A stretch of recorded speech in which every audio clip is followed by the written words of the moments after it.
On June 7, 2018, Elliott School of International Affairs at the George Washington University welcomed renowned experts, collectors, and lovers of Oriental rugs from all over the world.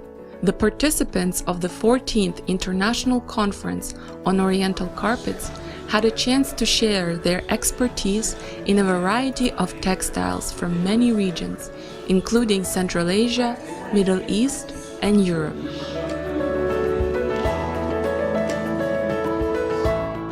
They also showcased their invaluable collections at the Corcoran School of the Art and Design.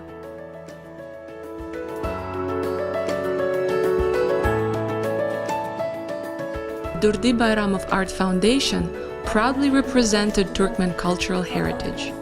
Kaya Bayramova presented a talk titled Durdy Bayramov and His Paintings as a Cultural Attribute.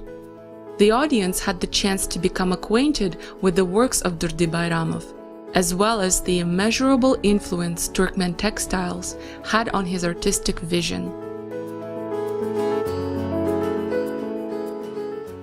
Kaya also presented the audience with items from the collection of Bayramov Museum. The artist gathered these exclusive items throughout his career for use in his paintings. The Durdy Bayramov Art Foundation thanks the International Conference on Oriental Carpets for excellent organization and such warm welcome.